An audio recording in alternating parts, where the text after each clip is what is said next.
Bonsoir mes amis, c'est un grand privilège d'être ici ce soir, dans cette salle, pour servir les enfants de Dieu, les malades et les affligés, et pour présenter le salut à ceux qui ne sont pas sauvés.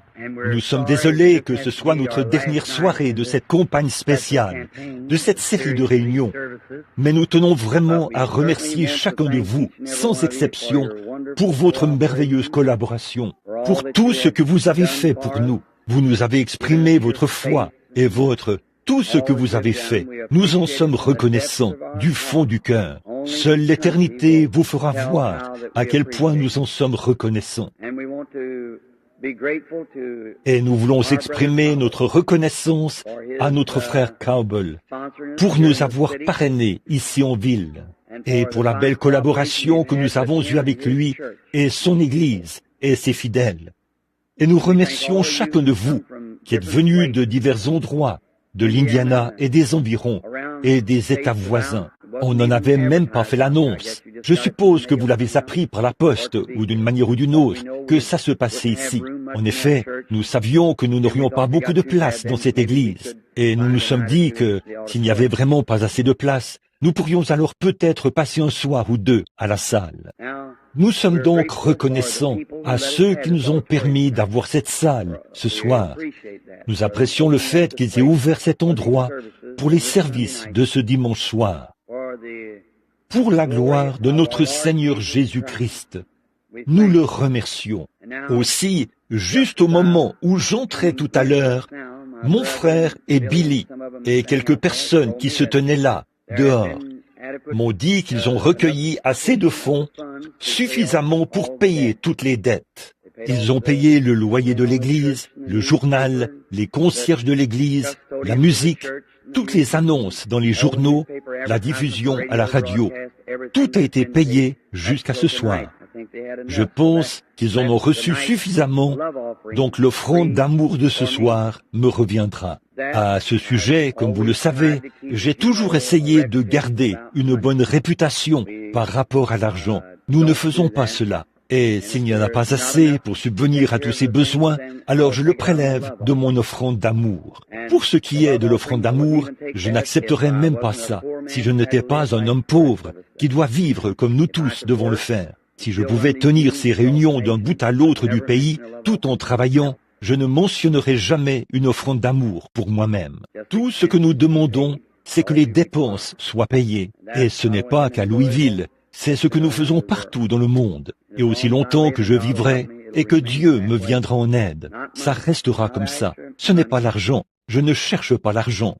J'essaye d'amener les gens à croire au Seigneur Jésus-Christ pour leur salut et pour leur guérison. Vos dîmes et tout que vous avez versé la semaine dernière ont servi à cela. Et d'habitude, le dimanche soir ou le dernier soir de la série de réunions, peu importe le jour, si ça dure une semaine ou 2 semaines, 10 jours, ou peu importe le nombre de jours, on recueille une offrande d'amour pour moi. Et s'il en reste quelque chose, c'est entièrement versé pour les missions à l'étranger. Peut-être que mon secrétaire et les autres qui s'occupent de l'argent et tout sont assis ici en ce moment. Et il y a ma femme et les autres qui savent que c'est la vérité. Et le Dieu Tout-Puissant, qui est notre juge, sait que c'est vrai. Ainsi donc, nous vous remercions pour tout ce que vous avez fait. Alors, comme c'est le dernier soir des réunions, nous partirons demain pour Shreveport, en Louisiane. Et nous commencerons les services là-bas, dans la salle municipale. C'est là que commencera la prochaine série de réunions. Et de là, nous irons à Denver, dans le Colorado, où les hommes d'affaires chrétiens de Denver nous parrainent, dans le cadre d'une campagne. Et je crois que c'est à la ville ou la salle municipale. Aucune église ne parraine cela, juste les hommes d'affaires chrétiens. Et de là, nous irons à Edmonton, en Alberta.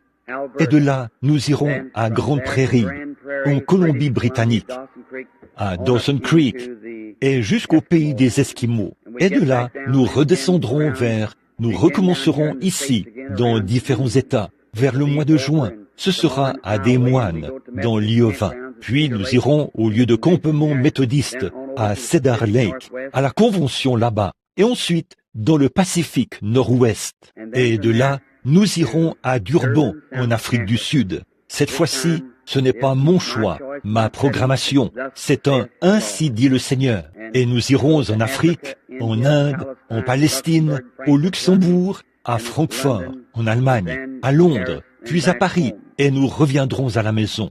Et partant de là, nous devrions revenir vers janvier ou février, puis nous irons en Nouvelle-Zélande, en Australie et en Orient. Et je m'attends à ce que des prières soient élevées de Louisville, Kentucky, en faveur de ces séries de réunions que nous aurons suivant cet itinéraire. Un de ces jours, s'il m'arrivait de revenir même dans un an, il y en a beaucoup qui sont assis ici ce soir, qui ne seront peut-être plus de ce monde, si je suis épargné, dans un auditoire de cette taille, de 1000 personnes ou plus, peu importe, il y en aura beaucoup parmi vous qui seront partis. Puis, un de ces glorieux matins, je vous reverrai à la résurrection, quand les saints, les rachetés, seront ramenés sur la terre pour le glorieux millénium. J'espère passer une éternité sans fin avec vous dans le royaume de Dieu que je représente ici ce soir. Que Dieu vous bénisse tous. Je ne veux oublier personne. Les demoiselles qui jouent de la musique et, tout le monde. Que Dieu vous bénisse. Bon, ce soir, c'est à moi qu'il incombe de parler encore une fois pendant quelques instants. Et je ne sais pas à quelle heure nous devons quitter la salle, mais nous commençons à l'instant à 20h30 et nous allons parler peut-être pendant une demi-heure. Puis nous allons commencer notre ligne de prière et prier pour les malades. Ainsi donc, vous, mes chers amis chrétiens ici de Louisville, Kentucky, de Jeffersonville, de New Albany, un de ces jours, j'aimerais annoncer dans tout le pays la tenue d'une série de réunions et dresser ici une grande tente qui peut accueillir plusieurs milliers de personnes et avoir un réveil à l'ancienne mode. À mon avis, c'est ce dont nous avons besoin à Louisville, d'un réveil à l'ancienne mode, un réveil envoyé par Dieu. Priez, si le Seigneur me conduit dans cette direction, je viendrai. Bon, il y a 2 ou 3 campagnes de guérison en cours dans la ville. C'est pour ça que nous n'en avons pas fait un programme national. Nous sommes juste venus à l'église de Frère Cowbell, vous voyez. Et nous ne sommes pas venus ici pour faire concurrence à ces autres frères. Nous ne croyons pas qu'on doive être en concurrence au sein de la religion de Jésus-Christ. Nous sommes tous frères. Nous travaillons ensemble et faisons tout ce que nous pouvons pour le bien du royaume de Dieu et de chaque église, de chacune d'elles. Il se peut que nous, les ministres, ayons des points de vue un peu différents, mais pas envers les gens. Nous continuons de croire que le sang de Jésus-Christ nous purifie de toute iniquité. Nous devenons des fils et des filles de Dieu en confessant nos péchés et en acceptant ce sang, quelle que soit l'église dont vous faites partie. Et nous croyons cela de tout notre cœur. Mes réunions sont toujours inter-évangéliques ou interdénominationnelles. Alors nous espérons que Dieu vous bénira tous. Maintenant, lorsque nous visitons une ville ou un endroit, nous ne sommes pas là pour représenter la guérison divine. Nous ne présentons même pas la guérison divine. Nous présentons Jésus-Christ, le Fils de Dieu. Et quand on présente Jésus-Christ, on présente la guérison divine. En effet, ce sont les attributs de sa mort qui nous procurent le salut et la guérison de nos corps. Et aucun homme n'a en lui la puissance qui puisse guérir quelqu'un d'autre. La guérison a déjà été acquise au calvaire. Et la seule chose que nous pouvons faire, c'est de diriger l'homme où cet unique sacrifice entièrement suffisant a été offert par Jésus-Christ, le Fils de Dieu. Une fois là, nous ne faisons que regarder et vivre. Dieu a pourvu d'un moyen et nous l'acceptons. Un ministre ne pourrait pas sauver qui que ce soit. Il ne peut que prêcher l'Évangile s'il est loin du Saint-Esprit et diriger les gens vers l'endroit où ils ont été sauvés. Ils ont été sauvés il y a 1900 ans au calvaire. Vous devez l'accepter comme votre sauveur personnel maintenant pour recevoir les bienfaits ou les dividendes de sa mort et profiter des attributs de ce pourquoi il est mort. Eh bien, c'est pareil pour la guérison divine. Il était blessé pour nos transgressions, brisé pour notre iniquité. Le châtiment qui nous donne la paix est tombé sur lui. C'est par ses meurtrissures que nous avons été guéris. Tout cela le même jour, part le même homme. Ils sont indissociables, ils sont parallèles l'un à l'autre. Le sang qui coulait de son dos et celui qui coulait de ses blessures se sont mélangés et ont ruisselé sur ses pieds. Vous voyez, c'est ça, le salut, la guérison, la paix, la satisfaction, la joie, tout ce dont nous avons besoin au cours de notre voyage terrestre a été pourvu au calvaire. Et Dieu prendra soin de tous ceux qui l'accepteront sur ses bases et qui le croiront de tout leur cœur. Là, Dieu a placé dans l'Église des docteurs, des apôtres, des prophètes, des dons de guérison et, toutes sortes de dons. Il les a placés dans l'Église pour le perfectionnement de l'Église, pour rassembler l'Église. Et maintenant, les jours ont passé depuis la première génération des apôtres. Ils avaient tous les 9 dons qui étaient à l'œuvre dans l'Église. À la 2e génération, ils ont commencé à se refroidir. À la 3e génération, presque tout avait disparu. Ensuite, il y a eu les 1500 ans de l'âge des ténèbres.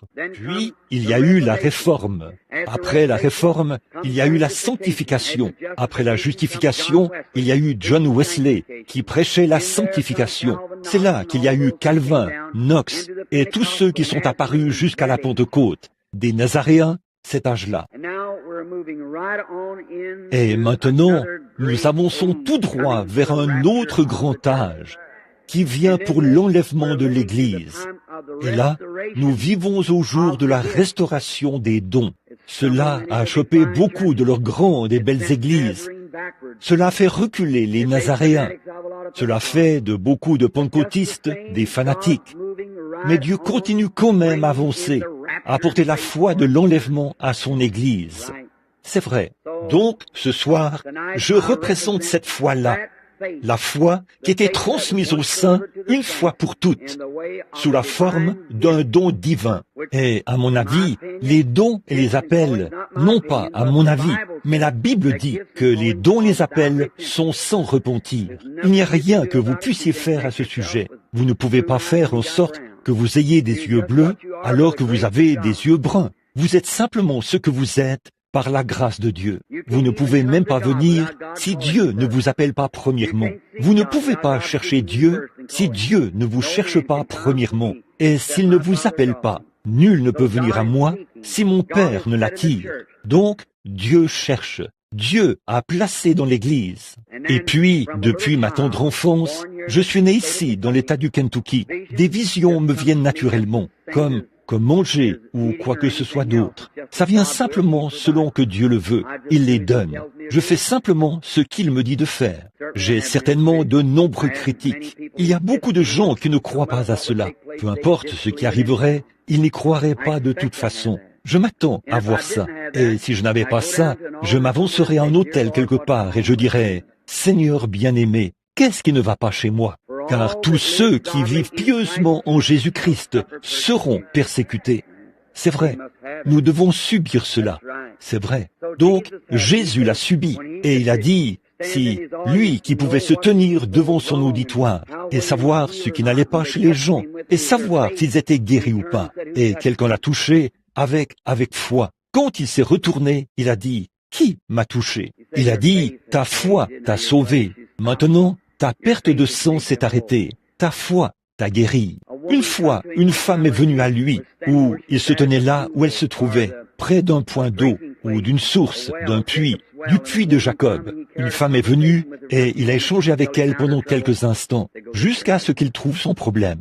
Il a dit, va chercher ton mari. Elle a dit, je n'en ai pas. Il a dit, c'est vrai, tu en as 5. Quand il était ici, il savait où se trouvait un poisson qui avait une pièce de monnaie dans la bouche. Il savait où se trouvaient 2 mulets attelés au carrefour. Et il savait à quel endroit un homme porterait une cruche. Il savait beaucoup de choses. Il connaissait Philippe quand il est venu à lui. Il savait qu'avant de venir, il avait prié sous un arbre. Il savait qu'il était un homme bon et juste. Mais il a dit, d'après ses propres paroles, « Je ne peux rien faire de moi-même, tant que le Père ne m'a pas montré ce qu'il faut faire. » Que tous ceux qui croient cette écriture disent « Amen ». C'est ça, Jean 5, 19. Il est passé près d'une grande foule. Il y avait 2 ou 3 000 personnes là. des infirmes, des déformés, des estropiés, des boiteux, des aveugles, des paralytiques. Bien qu'il était plein d'amour et de compassion, il est passé à côté de tous ces gens. Il a guéri un homme qui avait un genre de petite maladie. Oh, je ne sais pas. Il se peut qu'il ait juste été sujet à de mauvais rhumes. Pour autant que je sache, ça, il en souffrait depuis 38 ans. Ça n'allait pas lui faire du mal ou le tuer. Ça faisait longtemps qu'il en souffrait. Il a guéri cet homme et est parti, laissant cette foule couchée là. Et lorsqu'on lui a posé la question, il a dit « Je ne peux rien faire de moi-même. Je ne fais que ce que je vois faire au Père. » Or, parfois, les gens voulaient qu'il fasse le bouffon avec cela. Quand ils voyaient qu'il avait cette puissance, ils le lui demandaient. Hérode a dit « Fais un miracle pour moi, que je te vois faire quelque chose. » Et il lui a demandé de parler pour sa défense. Il s'est tenu là, comme muet devant ceux qui le tondaient, comme une brebis muette devant ceux qui la tondent. Un jour, ils lui ont entouré la tête d'un morceau d'étoffe.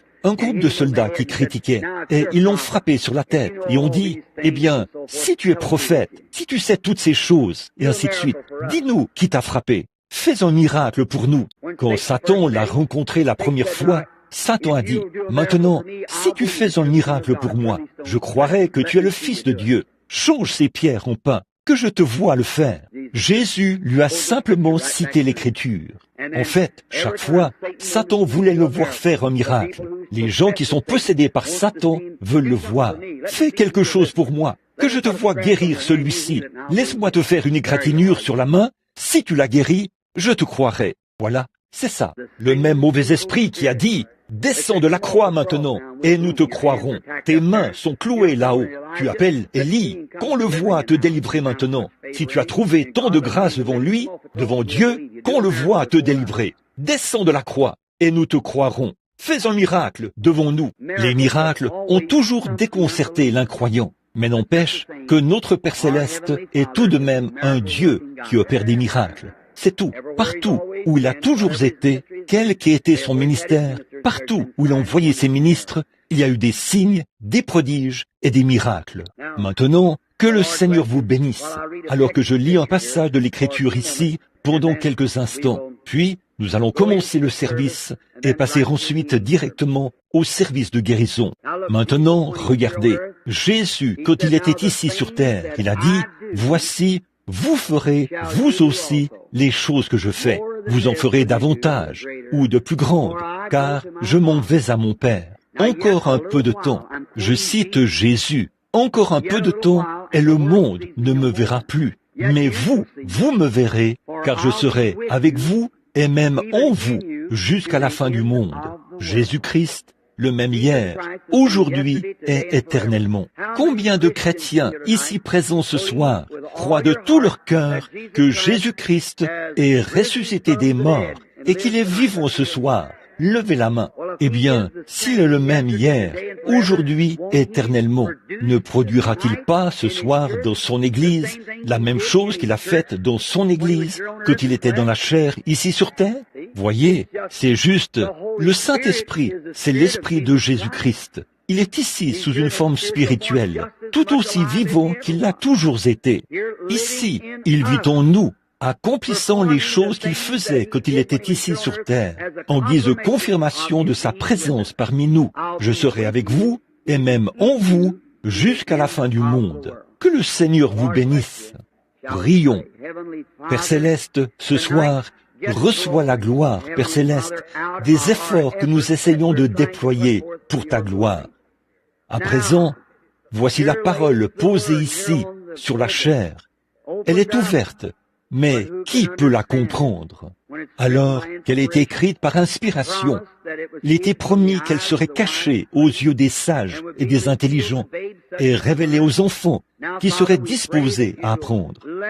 Or, nous te prions, Père, de permettre que nous nous considérions comme des enfants qui ne savent rien, afin que nous puissions apprendre des choses par la révélation du Saint-Esprit. Puisse-t-il prendre la parole de Dieu maintenant et la donner à chaque cœur, selon nos besoins, car c'est en son nom que nous le demandons. Amen. Dans Genèse, il fait un peu chaud ici en haut. Je suppose que c'est aussi le cas dans l'auditoire. Si les concierges voulaient bien augmenter un peu le débit d'air dans le bâtiment pour que les gens soient un peu plus à l'aise. J'en vois qui s'éventent.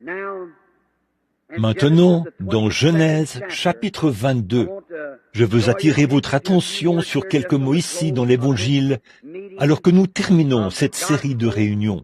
J'aime toujours dire ou lire un peu de cette parole, parce que cette parole ne passera jamais, et elle est éternelle, à perpétuité. Et ce soir, si j'avais quoi que ce soit à dire en guise de sujet, j'aimerais parler de ceci. Dieu a pourvu d'un moyen. Il a pourvu d'un moyen pour s'approcher de lui, il a pourvu d'un moyen d'échapper, et il a pourvu d'un moyen pour tout ce dont nous avons besoin. Si seulement nous pouvons trouver ce moyen que Dieu a pourvu, alors nous sommes sûrs d'y parvenir. Si ce bâtiment a été fourni ici pour prendre soin pour nous protéger de la pluie, alors tant que nous sommes dans le bâtiment, nous sommes à l'abri de la pluie. Si Dieu a pourvu d'un moyen pour le salut et que nous parvenons à trouver ce moyen qui était pourvu, nous pouvons obtenir le salut. Si Dieu a pourvu d'un moyen pour la guérison divine, si nous parvenons à découvrir, à trouver ce moyen, nous obtenons la guérison divine. S'il a fourni la paix à ceux qui sont instables, alors si nous suivons cette voie jusqu'à trouver le moyen qu'il a pourvu, nous pouvons obtenir la paix. Maintenant, lisons à partir du verset 7 du chapitre 22. Remarquez ceci maintenant. C'est une glorieuse histoire dramatique que nous avons là. Et Isaac parla à Abraham son père et dit, « Père !» Et il dit, « Me voici mon fils. » Et il dit, « Voici le feu et le bois. Mais où est l'agneau pour l'Holocauste ?»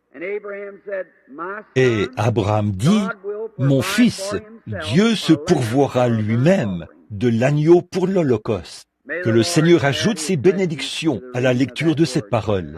Je pourrais aussi ajouter ceci, lire le verset 14, en réponse à cela. Abraham appela le nom de ce lieu-là Jéhovah Jireh. Comme on dit aujourd'hui, en la montagne de l'Éternel, y sera-t-il pourvu. Jéhovah Jireh était le nom de rédemption de Dieu. Dieu, le mot Jéhovah Jireh signifie « Dieu se pourvoira lui-même du sacrifice ». Autrement dit, Dieu préparera un moyen. Eh bien, Dieu avait 7 noms composés en rapport avec la rédemption. Jéhovah Jireh, Jéhovah Manassé, Jéhovah Rapha, celui qui guérit. Et tous ces différents noms composés qu'il portait, ce qu'il était, qui représentait ce qu'il était pour les gens. Et ce sacrifice qui était pourvu ce soir, Jéhovah Jireh, l'Éternel se pourvoira lui-même de l'agneau. Alors que nous abordons maintenant cette glorieuse histoire dramatique que nous avons sous les yeux, puisse le Saint-Esprit prendre ces quelques paroles qui seront prononcées et les ancrer dans chaque cœur. Maintenant, ce soir, c'est le dernier soir de la série de réunions. Et je veux que chacun de vous m'accorde toute son attention et écoutez attentivement maintenant. Nous essayons de remporter la plus grande victoire de cette série de réunions. C'est le dernier soir. D'habitude, il y a plus de gens qui sont guéris le dernier soir que dans toutes les réunions précédentes. C'est la grande attente. Satan combat plus férocement. Tout a l'air d'aller mal, parce que Satan essaie de maintenir ces gens sous pression et tout, afin de pouvoir les éloigner de cette grande période de tension dans laquelle nous entrons maintenant. Comme qui dirait, ce grand moment où on donne le coup décisif. Il est déjà battu, acculé au mur. Il a été démasqué et tous ses artifices ont été démasqués. Et des hommes et des femmes ont accepté Jésus-Christ comme leur sauveur. Des personnes atteintes de cancer et de tumeurs et tout ont été guéries. Et les attestations de médecins qui prouvent que c'est la vérité. Voici en ce moment un groupe de gens assis ici ce soir qui sont dans une grande attente. Quant à Satan, s'il peut troubler votre pensée, Voilà tout ce qu'il a à faire. Mais avançons pour donner le coup décisif maintenant même, pour complètement chasser Satan et toutes ses puissances de ce bâtiment, afin que Dieu puisse circuler librement pour guérir chaque personne malade pour la gloire de Dieu. Alors, le patriarche Abraham est sorti de Chidéar, loin de la tour de Babel. Son père et lui ont fait route vers la plaine. Et Abraham, âgé d'environ 75 ans, là, Dieu a appelé Abraham par élection et l'a fait sortir de son propre pays et lui a dit qu'il aurait un enfant de sa femme, Sarah, qui avait 65 ans à l'époque. Dieu a fait la promesse. Je veux que vous voyez combien les promesses de Dieu sont si réelles pour ceux qui les acceptent. Et il lui a dit ce qu'il allait faire. Il est parti sans savoir où il allait, mais il a séjourné dans un pays étranger. Dieu, quand il appelle les gens, il exige une séparation totale d'avec toutes les choses du monde, un anéantissement des choses du monde. Séparez-vous et Dieu vous bénira. Sortez du milieu d'eux. Ne participez pas à leurs péchés. Ne vous mettez pas sous un joug avec des incroyants, mais mettez-vous sous un joug avec les croyants, les concitoyens du royaume. Et Abraham a dû prendre sa femme et quitter le pays, mais par la foi, il a cru Dieu. On ne saurait trouver une explication logique à cela. Il n'y a aucun moyen d'expliquer comment cela aurait pu être possible pour lui, que cette femme qui avait vécu avec lui depuis qu'elle était une jeune fille, et que tous les deux étaient jeunes et en bonne santé, pendant tout ce temps, jusqu'à ce qu'elle ait 40, 50, 60 ans, qu'elle avait probablement passé la ménopause, depuis 25 ans. Et là, Dieu disait, « Tu auras un enfant de cette femme. » Et Abraham a cru Dieu, contre toute logique, contre toute recherche scientifique, même aujourd'hui. Comment une femme de 65 ans pourrait-elle avoir un enfant? Mais Dieu a dit qu'elle l'aurait, et Abraham a cru cela. Alors, il est parti sans savoir où il allait. Et finalement, quand Sarah avait presque 100 ans, Abraham continuait de croire. Je veux que vous voyiez cela. Il continuait de croire que Dieu allait tenir sa promesse. Il avait tout préparé pour accueillir l'enfant. Et finalement, le petit est arrivé. C'est toujours ainsi que Dieu procède. Il a fait naître cet enfant juste au bon moment. Vous voyez, plus le délai était long, plus Abraham se disait, « Eh bien, je ne l'ai pas obtenu aujourd'hui, je ne l'ai pas obtenu ce mois-ci, je ne l'ai pas obtenu le mois dernier. Mais peu importe combien de temps ça prend, plus c'est long, plus je prends de l'âge, plus le miracle sera grand. » Louez Dieu pour cela. Au lieu de s'affaiblir comme nous le serions, on prie pour vous ce soir et vous êtes guéris. Vous dites que cela a empiré le lendemain. Vous dites, oh, eh bien, ça ne vaut rien. C'est pour ça. Vous n'arrivez pas à garder la parole de Dieu. Je serre ta parole dans mon cœur, ô Seigneur. C'est David. Serrez la parole de Dieu dans votre cœur. Alors Dieu tiendra cette parole. Dieu doit tenir sa parole. Dieu n'est pas obligé de guérir pour prouver sa puissance, mais il est obligé de guérir pour tenir sa parole. C'est vrai, Dieu n'a pas à prouver quoi que ce soit. Il est Dieu. Mais ce qu'il dit, il est tenu d'exécuter sa parole. C'est pareil pour vous et moi. Nous sommes tenus de respecter notre parole, et Dieu est tenu d'exécuter sa parole. Donc, si la guérison divine est dans la parole, c'est réglé. S'il a été blessé pour nos transgressions, et par ses meurtrissures, nous avons été guéris. C'était ça, le sacrifice. C'est réglé. En ce qui me concerne, c'est tout. Si Dieu l'a fait là, et s'il a promis qu'il le ferait, c'est réglé. C'est ce qu'il en était pour Abraham. Quoi qu'il arrivât, Abraham croyait quand même cela. Peut-être avait-il tout préparé pour accueillir le petit enfant, et Dieu l'a laissé dans la tente jusqu'à ce qu'il ait 100 ans. Puis, il a fait que Sarah, lui, redevienne une jeune femme et un jeune homme. Et il leur a donné l'enfant. Voilà, quel beau tableau nous avons là devant nous, que nous contemplons. Voici que ce jeune homme a maintenant environ 16 ou 17 ans. le cœur même de ce vieil homme et de cette vieille femme, un charmant petit enfant. Alors Dieu parle à Abraham un soir et lui dit, « Abraham, emmène-le là-haut sur la montagne et offre-le, tue-le. » Et pourtant, Dieu avait promis à Abraham que, par Isaac, toutes les nations du monde seraient bénies. Comment pouvait-il maintenant, après toutes ces années d'attente en croyant, maintenant, après tout ce temps, comment le bébé, le seul espoir quant à la promesse de Dieu, et voici que Dieu disait à Abraham de détruire tout l'espoir qui lui restait. Vous voyez comment Dieu agit par des tests. Dieu permet parfois que votre situation empire un peu après qu'on a prié pour vous, juste pour vous tester. Les tests et les épreuves de la foi. Mais celui qui persévère, voilà, c'est ça. Tenez bon, prenez Dieu au mot, croyez-en chaque parole. Peu importe ce que quoi que ce soit d'autre dit ou fait, croyez cela quand même. Quelles que soient les circonstances, croyez Dieu quand même. Alors là, Dieu lui a dit, prends le garçon et emmène-le là-haut. Je vais bénir le monde entier par lui. Tu as attendu pendant toutes ces années. Maintenant, tu as 100 ans, environ 116, 118 ans. Maintenant, je veux que tu prennes ce jeune homme, que tu l'emmènes là-haut sur la colline et que tu le tues. Oh là là, ça semblait très étrange, déraisonnable, que Dieu demande à Abraham de faire périr son fils unique. Mais maintenant, derrière cette histoire, nous voyons le tableau qu'il était en train de peindre. Dieu qui donne son fils unique. Abraham n'avait pas voulu le dire à sa mère, puisque cela lui aurait certainement brisé le cœur. Il a sellé des mulets, a pris quelques serviteurs et s'est dirigé vers la montagne. J'aime vraiment cette partie-ci. Puis il s'est approché du lieu où se trouvait la montagne.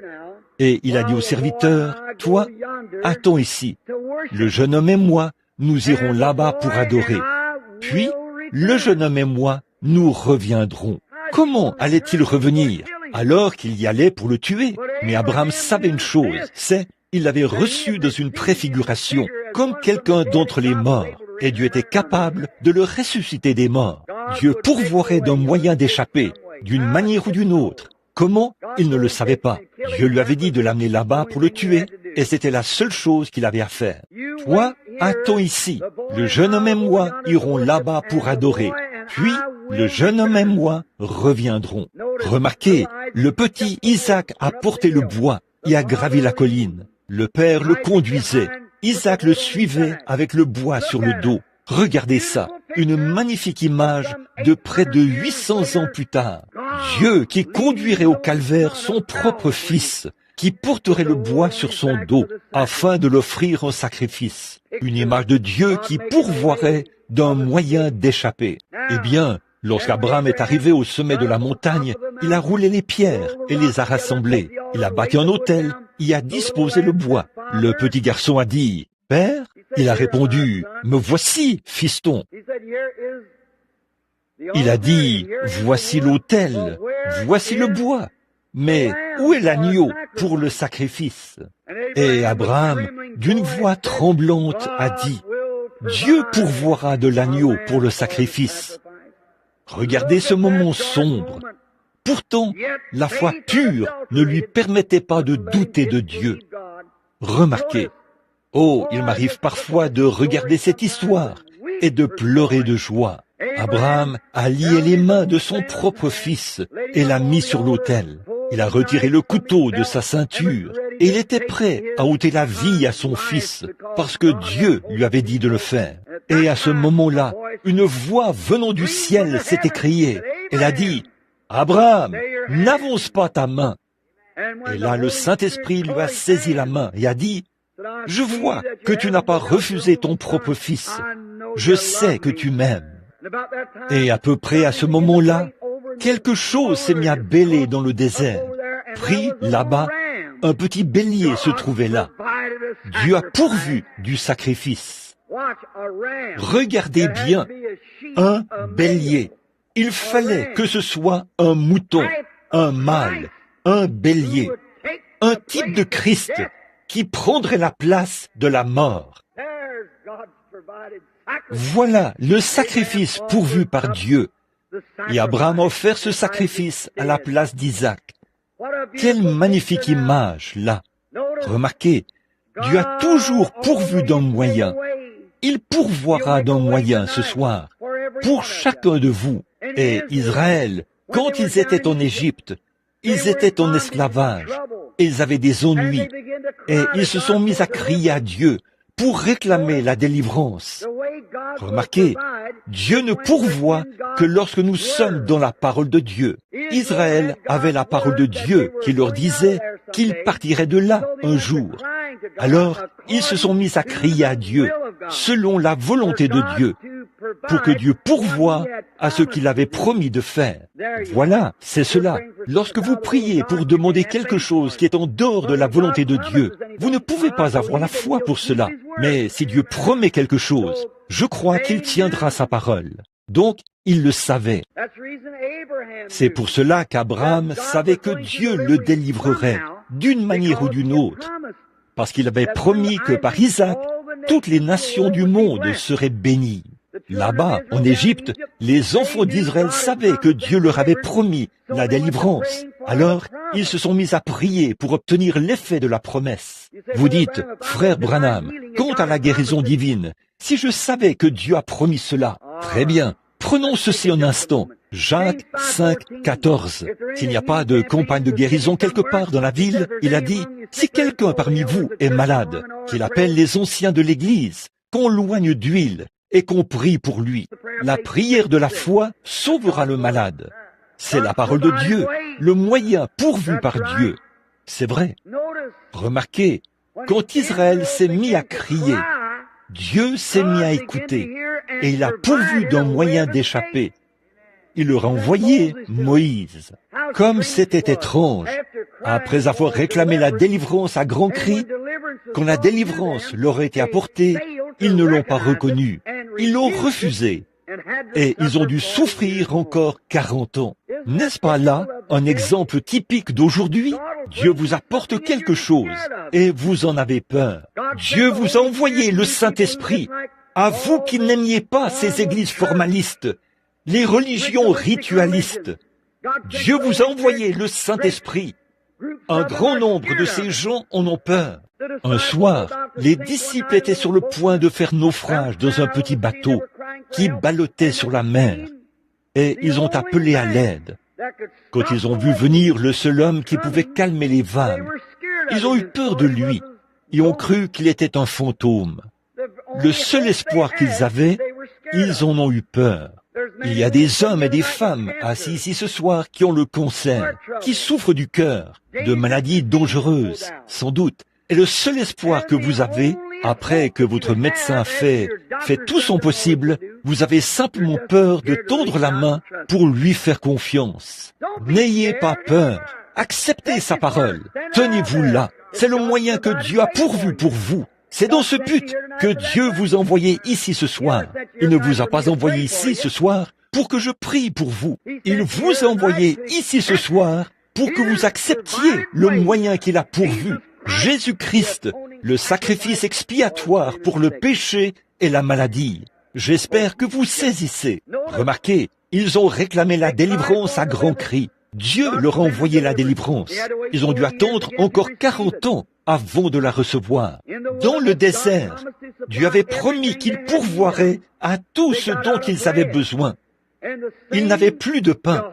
Et le même Jéhovah Jireh, Dieu pourvoira du sacrifice pour Abraham. 400 ans plus tard, il était toujours Jéhovah Jireh pour pourvoir à tout ce dont ses enfants avaient besoin. Voilà, c'est ça.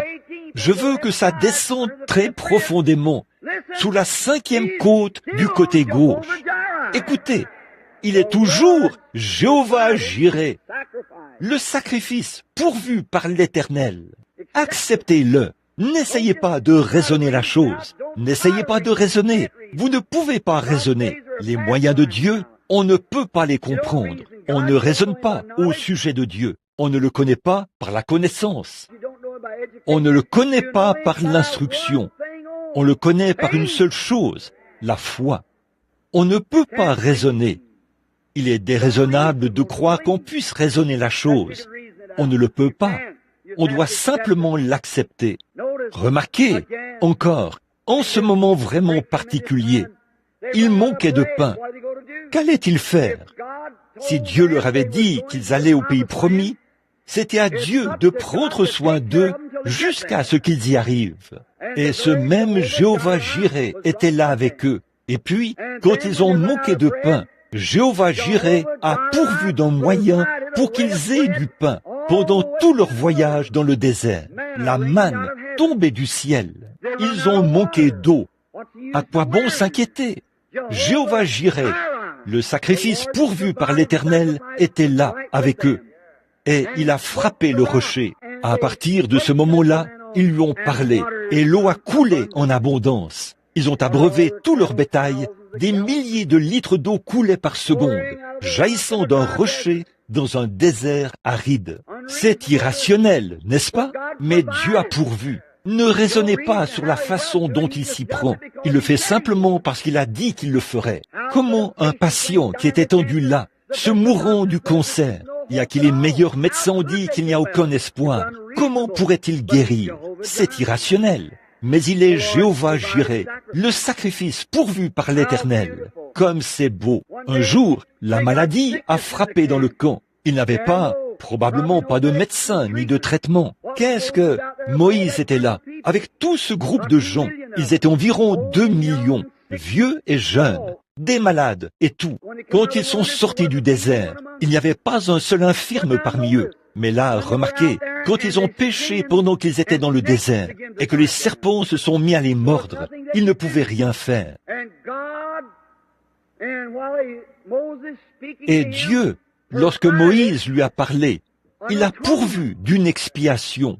Il a dit à Moïse, va chercher un morceau d'airain, fais-en un serpent, et place-le sur une perche. Il arrivera que quiconque regardera ce serpent se rétablira. C'est encore un beau type. L'airain, le serpent lui-même, signifiait le péché déjà jugé. En Éden, il avait déjà été jugé lorsque Dieu avait prononcé le jugement contre le serpent. L'airain représente le jugement divin sur l'autel d'airain où les corps des animaux étaient brûlés, après que le sang avait été prélevé tous les jours à 9 heures, à midi et à 15 heures. Des litres de sang étaient répandus sur cet autel, au-dessus des corps des animaux morts, et de la fumée noire s'élevait. Chaque juif en Palestine se prosternait et levait les mains au ciel. Et au fur et à mesure que cette fumée montait, ses prières l'accompagnaient. Très bien, le jugement divin, les corps brûlés sur un autel d'airain, exactement comme en Israël, quand Akab avait fait pécher Israël. Élie est allé scruter les cieux. 3 ans et 6 mois s'étaient écoulés sans pluie. Il a dit, ça ressemble à de l'airain, le jugement divin. Dans Apocalypse, quand ils ont vu Jésus, dans Apocalypse 1, ses pieds ressemblaient à de l'airain, le jugement divin. Le serpent représentait le jugement divin pour apaiser Dieu. Ces jugements sont divins. Et puis, la perche représentait la croix, et le serpent représentait Jésus, le bien-aimé Seigneur Jésus. Il est descendu et a été fait péché. Dieu lui-même s'est révélé dans un corps rendu semblable à une chair de péché, pour ôter du monde la maladie et le péché. Comme c'est beau! Et là, il a pourvu d'un moyen. Jésus a dit, de même que Moïse éleva le serpent d'airain dans le désert, il faut que le Fils de l'homme soit élevé. Maintenant, pourquoi le serpent d'airain était-il élevé? Pour plus d'une raison. Ils avaient péché et ils étaient malades. Bon, donc, Jésus a été élevé, blessé pour nos transgressions. C'est par ses meurtrissures que nous sommes guéris. Plus d'une raison. Et ce soir, que Christ guérisse les malades est encore tout aussi réel que ça l'est de sauver les pécheurs. Un miracle qui est beaucoup plus grand pour lui que de sauver un pécheur, c'est qu'il doit changer ses manières de faire. Ce qui est certain, c'est qu'une fois changé, il saura comment croire Dieu au sujet de sa guérison. Vous voyez ce que je veux dire?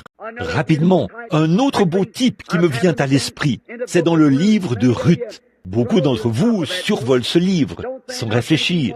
Vous ne réfléchissez pas à ce que cela signifie. Dans tout l'Ancien Testament, c'est l'une des plus belles histoires qui présente un type de Christ. Dans le premier chapitre du livre de Ruth, Naomi, le mot Naomi signifie agréable. Elle, son mari et ses 2 fils ont quitté la Palestine, un type de l'Église. Ils ont quitté la Palestine et sont allés au pays de Moab. Et là, ils se sont installés hors de leur patrie. C'est le symbole de la rétrogradation, comme Israël l'a fait. Tout Juif qui quittait la Palestine était en dehors de la volonté du Seigneur. Dieu avait donné la Palestine aux Juifs et il leur avait dit « Demeurez-y ». Et Ruth est sortie, ou non pas Ruth, mais Naomi.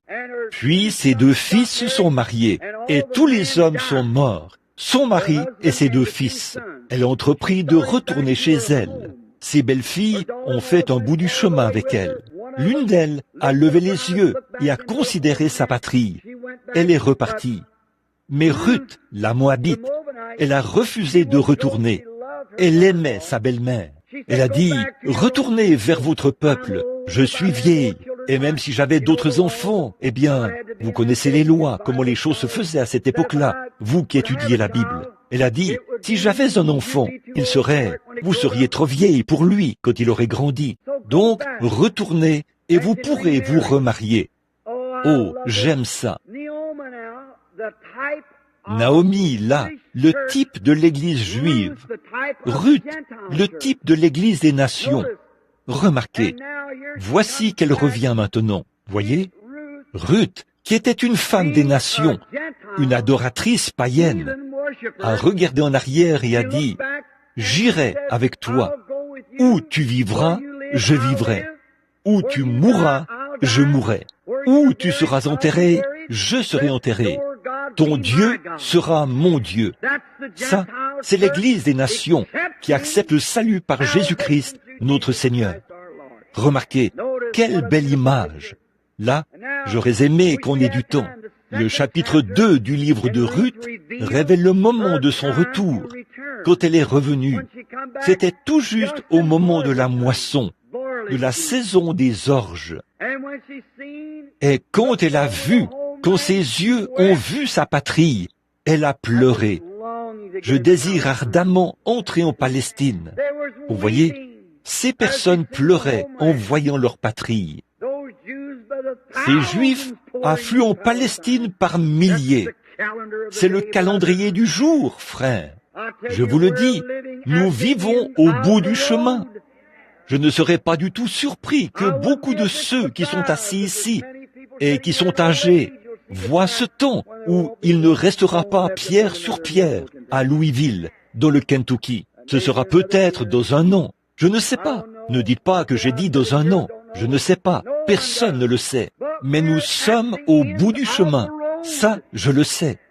Ces bombes à hydrogène et ces choses sont prêtes à exploser d'un moment à l'autre. Les Juifs retournent à Jérusalem. Et l'étoile de David à 6 branches, le drapeau le plus ancien du monde, flotte à Jérusalem pour la première fois depuis 2000 ans. Un signe du temps.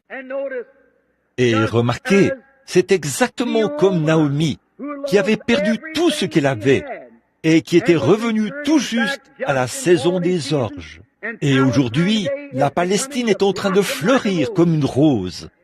On y trouve certaines des plus grandes choses, des richesses de tous les pays du monde. Des produits chimiques qu'on a trouvés dans la mer morte sont d'une valeur inestimable. La Palestine, le plus grand pays d'agrumes, on y cultive des citrons qui pèsent près de 2 kilos. Pensez-y, tout cela accomplit la parole divine de Dieu. Ils rentrent chez eux. Les Juifs sont en train d'y retourner à la saison des orges. Elle a levé les mains et a pleuré. Et les gens ont dit, « Voici Naomi qui revient. » Elle a dit, « Ne m'appelez pas Naomi, car Dieu m'a durement affligé, sans savoir ce qu'elle amenait avec elle. » Le Juif est loin de se douter qu'en rejetant Jésus, il a tout simplement donné aux gens des nations la possibilité d'entrer.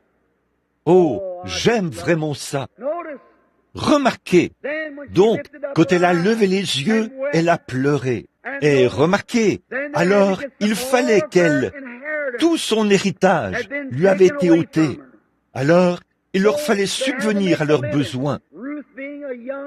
Ruth, qui était une jeune femme ravissante, est allée dans les champs de Bose pour glaner. C'est ce que faisaient les paysans, les pauvres. Je veux vous faire remarquer de quel type est l'Église. C'est une Église pauvre. Ruth, qui était un type de l'épouse des nations, là, elle marchait derrière les moissonneurs pour ramasser quelques pailles qui contenaient du blé, l'égrener comme ça et le mettre dans un sac pour subvenir à leurs besoins. Elle glanait, pieds nus, dans les champs de Bose. Et Bose était le Seigneur de la moisson. Il représentait Jésus-Christ, le Fils de Dieu. Remarquez, le grand Seigneur de la moisson. Et il est venu pour parcourir ces champs du regard. Il a vu les glaneurs qui étaient là. Il a vu les moissonneurs. Dès qu'il a posé les yeux sur Ruth, il est tombé amoureux d'elle. Christ, de son Église. Il a dit, qui est cette jeune fille qui glane dans les champs? Ils lui ont dit, Ruth. On l'a ramenée. L'Église juive, sous la conduite de la colonne de feu, sous la conduite de Jéhovah, a ouvert le chemin par l'Ancien Testament aux chrétiens remplis du Saint-Esprit du Nouveau Testament. Ils l'ont amené avec eux. Oh, si nous avions le temps de nous arrêter un peu là-dessus. Remarquez leur retour. Puis il a dit qu'elle vienne s'asseoir à l'ombre et qu'elle mange avec nous. Oh, si nous avions le temps d'insister là-dessus.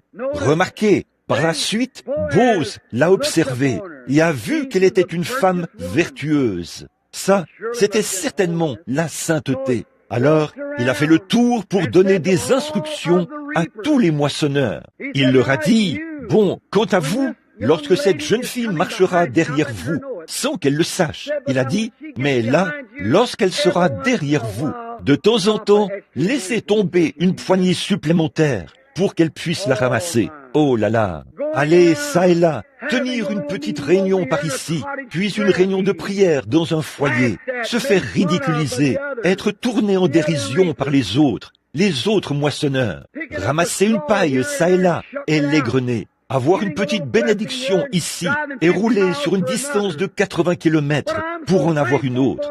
Mais je suis si reconnaissant d'avoir une grosse poignée de gens, de temps en temps. La petite église, née de nouveau, qu'on trouve dans un réveil à l'ancienne mode. Une poignée. Lorsqu'elle ramassait cela, je suppose, elle a dit que le Seigneur soit béni. Elle les égrenait. Et le soir, elle en avait un sac plein. Bose, qui représentait Christ, s'est rapidement rendu à la ville. Il ne voulait pas que cette jeune fille lui échappe. Il a dit, à qui appartient-elle? On lui a dit, à Naomi. Et l'Église juive orthodoxe a donné naissance à l'Église des nations. C'est vrai. Il a dit, qui est-elle? On lui a dit, elle appartient à Naomi. Alors elle va.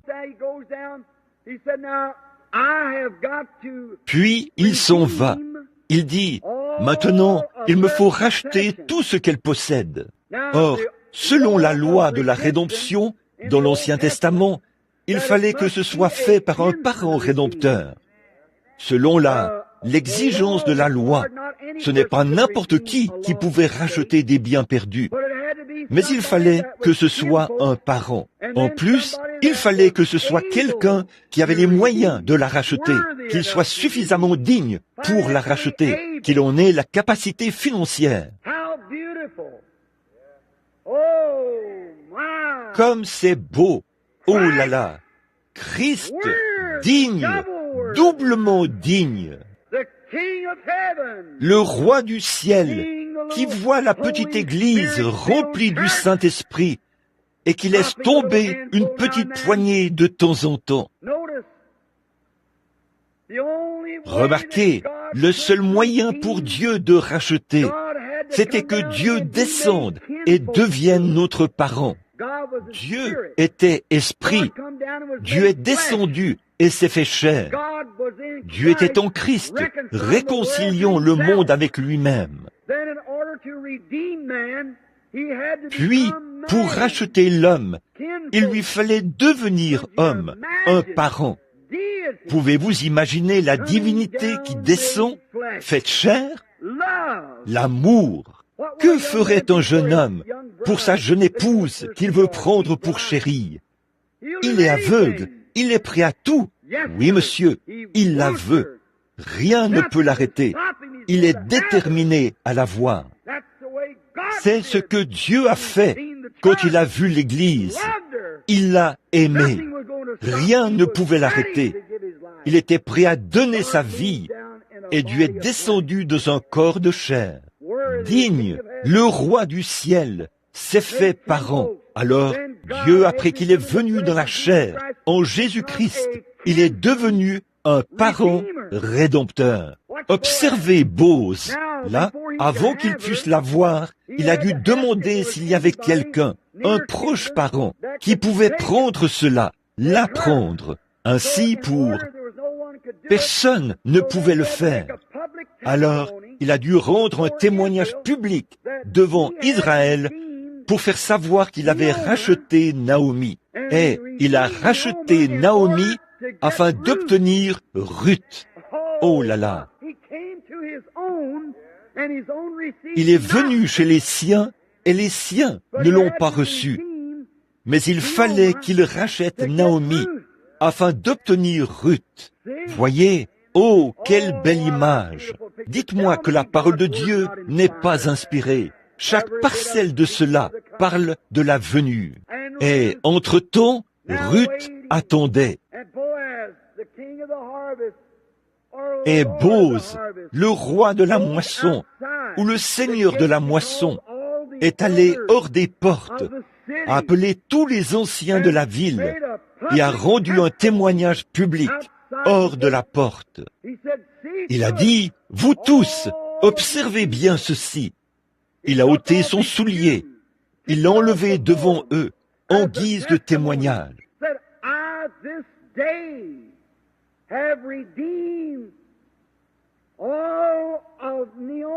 Il a dit, « Aujourd'hui, j'ai racheté tout l'héritage perdu de Naomi, et aujourd'hui, tout ce qu'elle possédait m'appartient. » Oh là là, préparez-vous, je vais lancer quelque chose. Oh, je sens que quelque chose est en train d'agir. Remarquez, Christ, devant les anciens d'Israël, a été mené hors des portes de la ville et a rendu témoignage. Il a été blessé pour nos transgressions. C'est par ses meurtrissures que nous avons été guéris. Un témoignage public. Il a racheté l'Église. De quoi? De ce qu'elle avait perdu. Dans le jardin d'Éden, nous ne connaissions pas la maladie. Dans le jardin d'Éden, nous ne connaissions pas le péché. Dans le jardin d'Éden, nous ne connaissions pas la mort. Et Dieu a tant aimé le monde qu'il a donné son Fils unique. Et il a rendu témoignage hors de la porte qu'il avait pourvu d'un moyen d'échapper à tous ceux qui voulaient venir. Quelle belle image! J'espère que vous le voyez. Maintenant, que le Seigneur soit béni. Et d'après ce que je vois, peut-être que mon temps s'écoule rapidement. Dieu a pourvu d'un moyen, et il l'a fait en Jésus-Christ. Quand Jésus a gravi la colline de Golgotha, il était blessé, il saignait. La croix creusait un sillage sous les empreintes de pas ensanglantés, alors qu'il gravissait la colline. Il l'a gravi, a rendu un témoignage public. Il a été blessé pour nos transgressions. C'est par ses meurtrissures que nous avons été guéris. Il est mort et est monté en haut. Le croyez-vous? Et il a renvoyé des dons spirituels à l'Église. Il a pourvu d'un moyen. Et cette joie que nous avons dans nos cœurs maintenant, ce n'est que la compte, le gage de ce qu'il en sera quand nous serons entièrement rachetés. Et cette guérison divine que nous avons maintenant, c'est le gage de la rédemption de notre corps. Nous sommes rachetés. Dieu a pourvu du sacrifice. Je dois m'arrêter, mes amis, parce que les gens se lèvent et sortent. L'autre jour, j'ai dit à ma femme, j'ai prêché d'environ, je ne sais pas combien de nations différentes, dans toutes les villes des États-Unis. Et le seul endroit où les gens se lèvent et sortent pendant que je prêche, c'est à Louisville, dans le Kentucky. C'est vrai, chez moi, vous voyez, c'est le seul endroit où j'ai vu ça. Si quelqu'un dans le bâtiment a déjà été avec moi dans des réunions ailleurs et qu'il a remarqué cela, qu'il lève la main. Certainement, partout ailleurs, cela ne m'est jamais arrivé nulle part, de toute ma vie, sauf ici, chez moi, à Louisville, dans le Kentucky. Les gens se lèvent et sortent. Quand on se met à placer l'évangile exactement sur la ligne de coupe, ils le font. Ça ne m'est jamais arrivé nulle part ailleurs, partout où je suis allé dans le monde, même en Afrique, partout ailleurs, en Suède, en Norvège, où des dizaines de milliers de personnes étaient assises. À mon humble avis, je n'ai jamais vu quelqu'un partir, pas une seule fois, se lever et sortir pendant la prédication. C'est juste ici. Vous voyez, mes amis, cette semaine, je me suis battu, corps et âme, pour essayer de convaincre certaines personnes de ce que les paroles de Jésus-Christ, quelles qu'elles soient, doivent être vraies. Il a dit, un prophète n'est méprisé que parmi les siens, dans sa région. Et c'est tout à fait vrai. Ils ne veulent pas du tout accepter cela. Je ne sais pas pourquoi. Jésus l'a dit, un point c'est tout. Je connais des gens partout dans le pays qui seraient presque prêts à mourir pour moi. Ils m'aiment. Mais en règle générale, c'est la parole de Dieu, et Dieu doit tenir sa parole pour pouvoir être Dieu. C'est vrai. Et tous ceux qui ont déjà assisté aux réunions, ailleurs qu'ici, nous avons eu ici le plus petit nombre de signes et de miracles qui se soient produits de toutes les séries de réunions que j'ai jamais vues de cette durée. D'habitude, il y a des aveugles, des sourds, des muets, des estropiés et tout, des fauteuils roulants empilés dans un coin, des gens qui se déplacent, des lits de camp et des brancards. Et pour autant que je sache, il n'y a eu que les 2 personnes qui sont assises ici. J'ai vu l'une des 2 auparavant, ce garçon-ci qui est assis là. J'ai vu le Saint-Esprit suspendu là, au-dessus de lui l'autre soir. Il est venu tout près. J'aurais pu prononcer sa guérison. Et juste au moment où avant la fin de la prédication, mais j'ai vu cela s'éloigner de lui et commencer quelque chose à traverser l'endroit où il était. Et cela l'en a privé. C'est la seule personne que j'ai vue qui était affligée d'une manière quelconque, à part quelques personnes sourdes ou quelques-uns qui sont venus sur l'estrade dont on m'a parlé. Je ne sais pas. Mais voilà. C'est cela, c'est chez soi, c'est parmi les siens. Maintenant, à mes bons amis, Monsieur Max Padin, Monsieur McDowell, et à ceux qui sont assis dans ce bâtiment ce soir, ceux à qui j'ai essayé d'en parler, et vous, les gens de Jeffersonville, vous qui êtes du tabernacle, voyez-vous de quoi je parle? On ne peut pas changer la parole de Dieu. Il en sera ainsi pour toujours, parce que Jésus l'a dit. Alors vous, qui me suppliait de revenir au tabernacle. Voyez-vous pourquoi? Où il y a probablement eu 50 personnes qui ont été sauvées ici cette semaine, au cours du réveil. Peut-être pas autant que ça, peut-être pas 10, pour autant que je sache, alors que d'ordinaire, en 8 jours ailleurs, on en aurait eu des centaines et des centaines et des centaines. Vous voyez la différence? C'est chez soi, c'est parmi les siens. Ce n'est pas parce qu'ils ne m'aiment pas, mais parce que Jésus l'a dit. Et quand il est allé chez les siens, la seule chose qu'il a pu faire a été d'imposer les mains à quelques malades et de les guérir. Il n'a pu accomplir de miracle. Pas vrai? Là, je cite l'Écriture. Et c'est comme ça que ça doit être. C'est vrai. Ce n'est pas moi, après tout. C'est lui. C'est vraiment lui. Si j'étais un guérisseur, j'ai un frère couché à l'hôpital ce soir, et Dieu me l'a montré il y a 1 an. Et je suppose qu'il y a ici même 200 personnes qui sont témoins de ce que ce jeune homme se portait bien et était en bonne santé. Mais Dieu a envoyé une vision et a dit, il va partir. Et peu importe ce qui va se passer, il va partir. Le médecin a dit il n'y a pas longtemps, nous pouvons le sauver, mais ils ne l'ont pas fait. Et ils ne le feront pas. J'ai vu le Saint-Esprit venir montrer la vision, marquer sa tombe et dire, c'est lui le prochain. C'est comme ça que ça se passera. Combien m'ont entendu le dire il y a très très très longtemps? Levez la main. C'est vrai, quand ce jeune homme était grand, robuste et en bonne santé, il doit partir, c'est tout. Comment? Si j'étais un guérisseur, je le guérirais. C'est mon propre frère. Mais une fois que Dieu l'a dit, Dieu tiendra sa parole. Et c'est pour ça que je sais ce qu'est l'ainsi dit le Seigneur. Je mourrai par cela, car c'est la parole de Dieu, et il la tiendra. Il a pourvu d'un moyen, et je suis heureux de l'accepter ce soir. C'est le Seigneur Jésus-Christ. Pas vous? Que ces bénédictions éternelles reposent sur vous. Et je le répète, le sacrifice pourvu par Dieu ce soir, le moyen d'échapper, c'est par Jésus-Christ. Alors Jésus-Christ a pourvu d'une église pour les incroyants, afin qu'ils puissent venir voir la manifestation de sa résurrection et savoir sans l'ombre d'un doute qu'il est ressuscité des morts.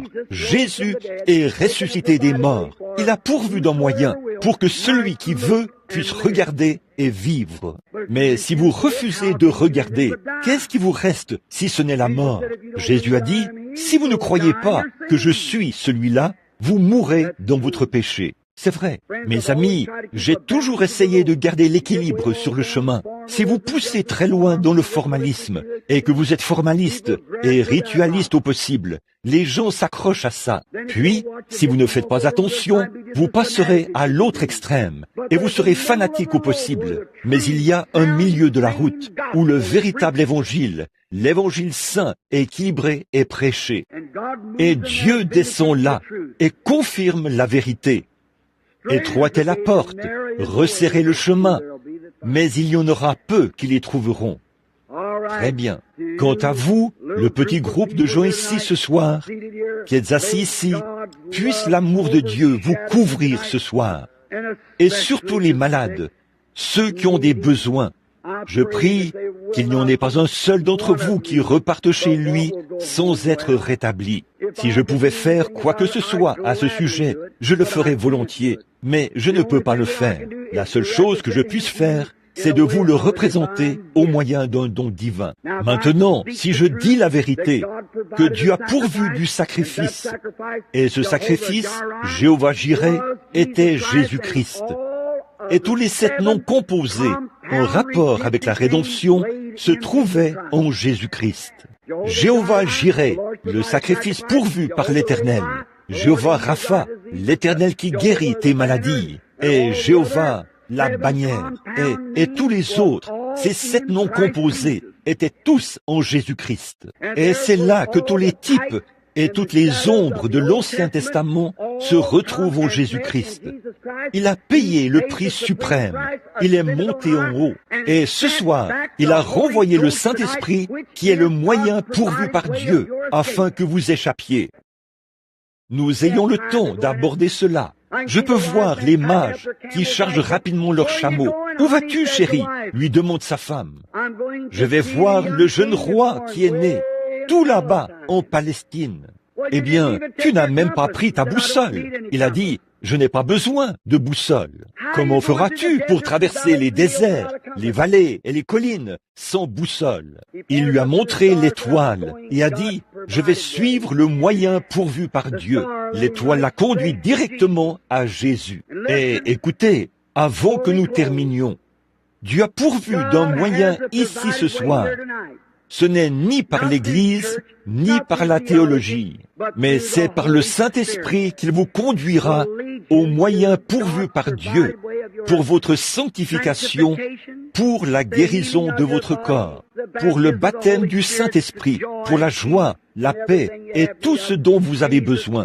Jésus-Christ est le sacrifice pourvu par Dieu. Et je dis qu'il est ressuscité des morts, est monté en haut et a renvoyé le Saint-Esprit, le moyen pourvu par Dieu pour conduire l'Église. Il a dit, « Il ne parlera pas de lui-même, mais il rendra témoignage de moi, a dit Jésus. Et quand il viendra, il vous rappellera ces choses, et il vous annoncera les choses à venir. Car vous ferez, vous aussi, les choses que je fais. Le monde ne le verra pas, mais vous le verrez. Je serai avec vous, et même en vous, jusqu'à la fin de l'âge. » Écoute, Louisville, mon dernier message pour toi Le sacrifice pourvu par Dieu, c'est Jésus-Christ, celui qui est ressuscité, qui est ici. Il revêt l'Église de la puissance du Saint-Esprit. Voici la lumière. Marchez-y. Trouvez le repos pour votre âme et la guérison de vos maladies. Prions.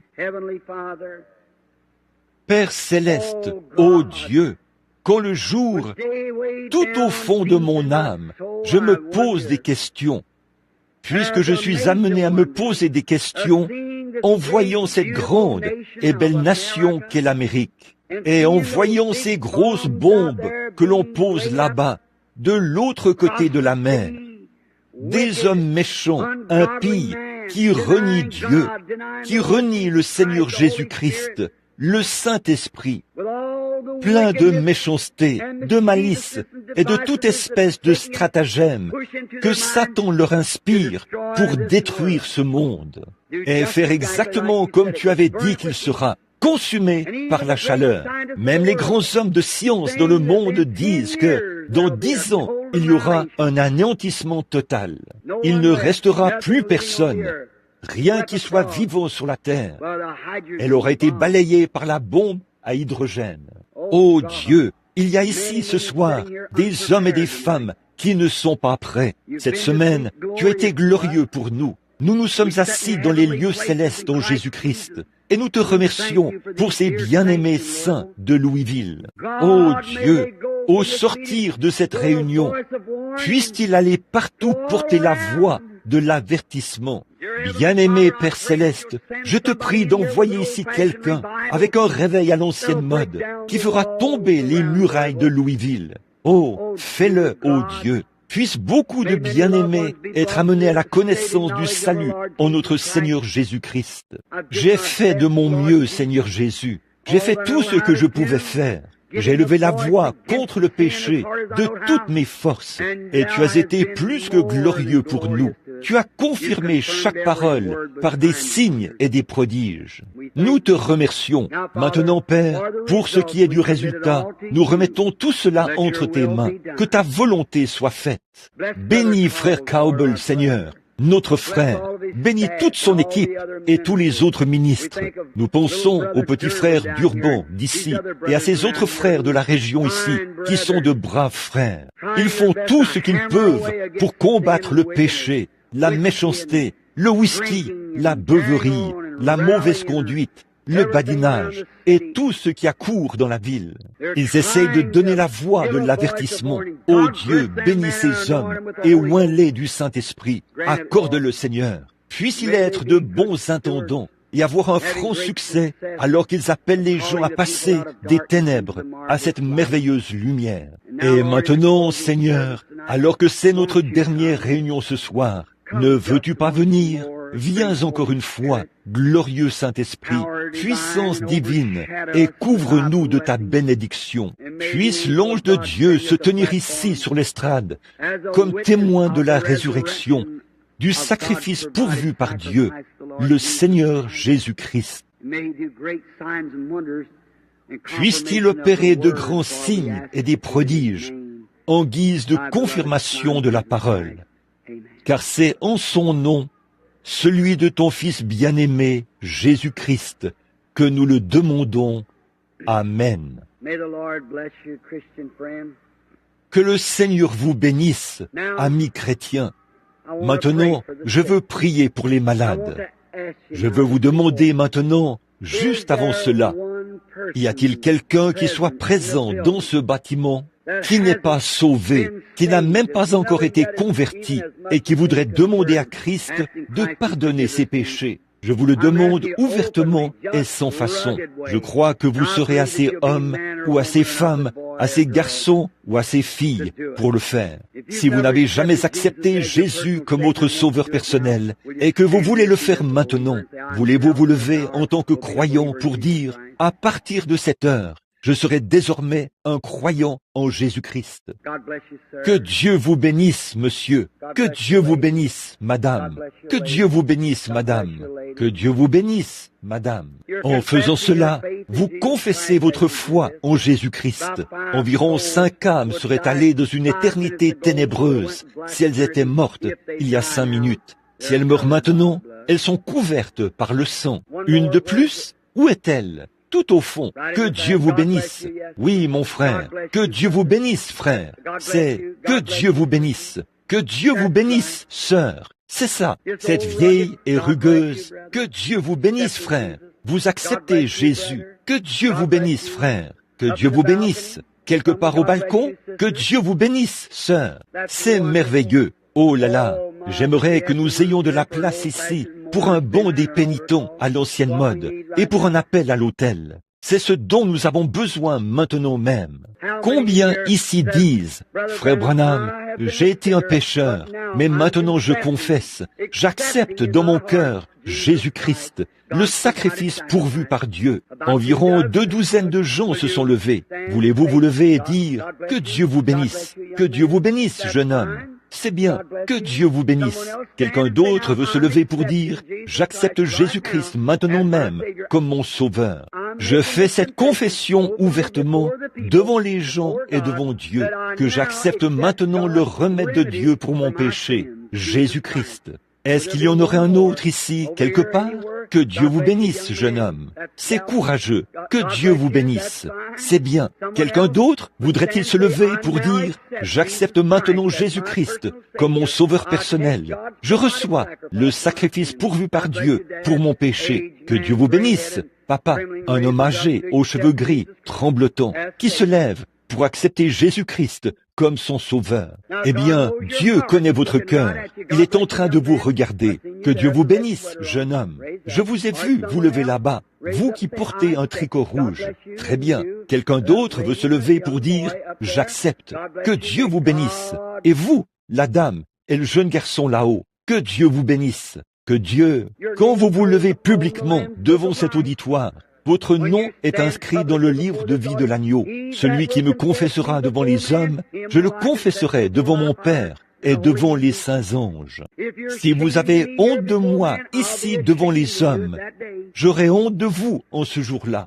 Avez-vous été pécheur et vous voulez être pardonné? Toute autre personne qui ne s'est pas encore levée et qui veut se lever, juste pour accepter le sacrifice pourvu par Dieu pour votre péché, voudriez-vous vous lever? Certains, que Dieu vous bénisse, que Dieu vous bénisse. Voilà un jeune soldat, que Dieu vous bénisse aussi, ici.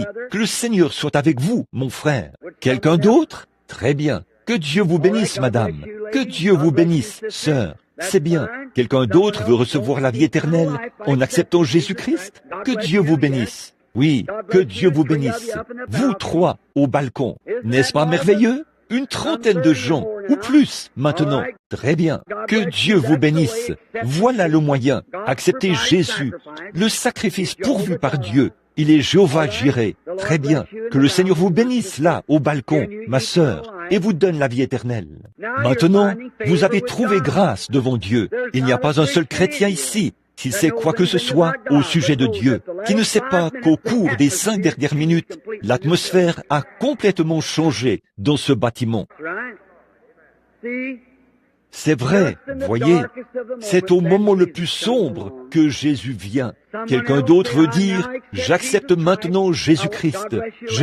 Que Dieu vous bénisse, madame. Je l'accepte. Je veux que mon nom soit écrit dans son livre. Je l'accepte maintenant même, comme le chef suprême de ma vie. Que Dieu vous bénisse, monsieur. Que Dieu vous bénisse. Quelqu'un d'autre, un rétrograde, voudrait se lever pour dire, j'ai déjà été un chrétien, frère Branham, mais je me suis éloigné. J'ai été loin de Dieu. Ce soir, je rentre à la maison. Que Dieu vous bénisse, sœur. Que Dieu vous bénisse, frère. Oh, Dieu vous voit. Que Dieu vous bénisse, madame. Que Dieu vous bénisse, frère. Que Dieu vous bénisse, sœur. Que Dieu vous bénisse, sœur. C'est ça. Oh là là. Que Dieu vous bénisse, frère. Je vous vois au balcon. Que Dieu vous bénisse. Que Dieu vous bénisse. Vous, le frère qui a les mains levées. Quelqu'un d'autre? Que Dieu vous bénisse, madame. C'est merveilleux. Que Dieu vous bénisse, sœur. C'est merveilleux. Continuez simplement à venir. Que Dieu vous bénisse, sœur. Je vous vois debout. Que Dieu vous bénisse, monsieur, là-haut sur l'estrade. Vous qui avez la main levée. Que Dieu vous bénisse. Au fond, tout au fond, est-ce que quelqu'un voudrait dire, Frère Branham, je suis en rétrograde en ce moment. Je rentre à la maison. J'accepte mon remède, Jésus-Christ, le sacrifice qui a été pourvu pour ma rétrogradation. Je rentre à la maison ce soir même. Je règle ça ici même, tout de suite et pour toujours. Et je sais que lorsque...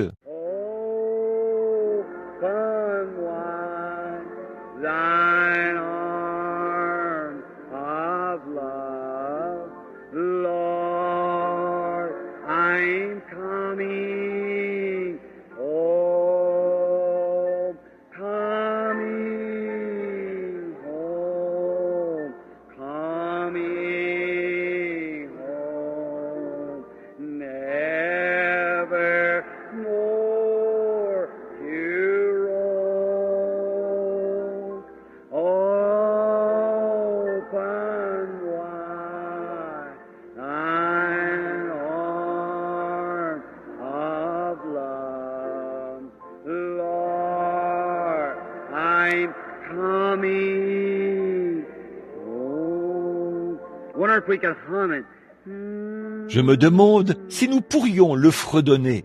Pendant qu'on le fredonne, y en a-t-il un autre encore qui voudrait dire, Seigneur, tu me vois, je me lève, je rentre à la maison maintenant, j'en ai assez d'errer, d'avoir une paix instable. J'accepte ton moyen d'échapper, Jésus-Christ, comme mon sauveur. Je viens maintenant, Seigneur, tel que je suis. Je viens, je lève la main. Je vais me lever pour que tu vois, tout comme cet auditoire, que je crois maintenant et que je rentre à la maison. Que Dieu vous bénisse, sœur.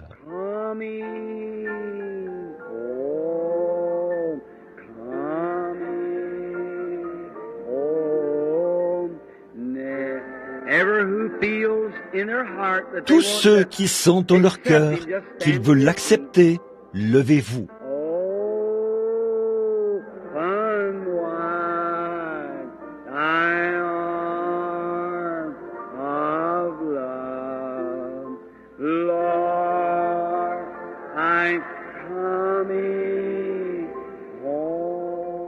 Continuez de jouer, si vous le voulez bien, ma sœur.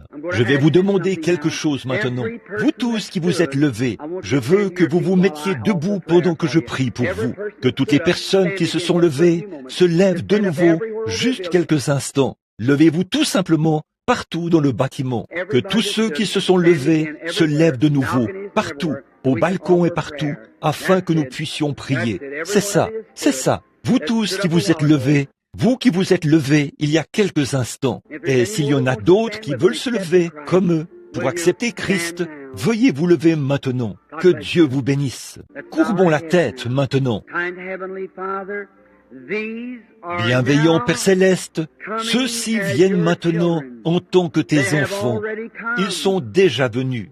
Dès l'instant où le Saint-Esprit a parlé à leur âme, ils se sont levés et t'ont accepté, et tu leur as donné la vie éternelle. Ô Dieu, bénis-les, marche avec eux tout au long de la vie, Père. Certains d'entre eux ont été tes serviteurs autrefois, mais ils sont tombés. Et ce soir, par la prédication de la parole, le Saint-Esprit est descendu et les a oints. Et ils sont maintenant debout pour t'accepter. Et ils te rendent grâce pour la vie éternelle qu'ils possèdent maintenant en Jésus-Christ. Merci, Père. Puisse leur vie être heureuse et agréable. Puisse la maladie rester loin de leurs portes. Puisse-t-il avoir une vie longue et heureuse et entrer en paix dans le royaume de Dieu à la fin du monde. C'est au nom de Jésus-Christ que nous le demandons. Amen. Que Dieu vous bénisse. Et le peuple répondit, Amen. Que Dieu bénisse chacun. Si vous êtes assis près de quelqu'un qui s'est levé, Serrez-lui la main, chrétien, et dites-lui combien vous êtes heureux pour lui. Nous n'avons pas d'espace ici pour les faire venir autour de l'autel. Nous n'avons pas du tout l'espace ici pour le faire. Que le Seigneur vous bénisse. Il y a beaucoup d'âmes. Maintenant, savez-vous, d'après la parole de Dieu, ce qui s'est passé au ciel à ce moment-ci? Les anges se réjouissent. Les drapeaux noirs de Satan ont été vaincus. Ils ont été terrassés et chassés. Et les anges et leurs drapeaux blancs de la victoire flottent au ciel ce soir. Et les cloches de la gloire retentissent. Elles font retentir des mélodies chaque fois qu'un pécheur vient à Christ. Que le Seigneur soit béni et loué à jamais. Oh là là! Je crois que nous allons avoir un vrai service de guérison maintenant. Oui? Quoi? Des cartes de prière? Moi, en tant que son serviteur, je prends chaque esprit qui est dans le bâtiment sous mon contrôle, pour la gloire de Dieu. La raison pour laquelle je dis ça, c'est que cela amène tout l'auditoire sous la protection du nom de Jésus-Christ. Si Satan devenait turbulent, vous verriez ce qui arriverait. Probablement qu'il quitterait tout de suite ce monde et qu'on les porterait pour passer cette porte. Vous voyez? Ainsi donc, vous devez être obéissants. Ne vous levez pas pour vous promener. Restez bien tranquille. Ces maladies passent d'une personne à l'autre. Vous qui étudiez la Bible, vous savez que c'est vrai. Voyez, on ne joue pas à l'église maintenant, et je ne suis pas responsable des critiqueurs ni des incrédules. Écoutez bien, je parle en son nom.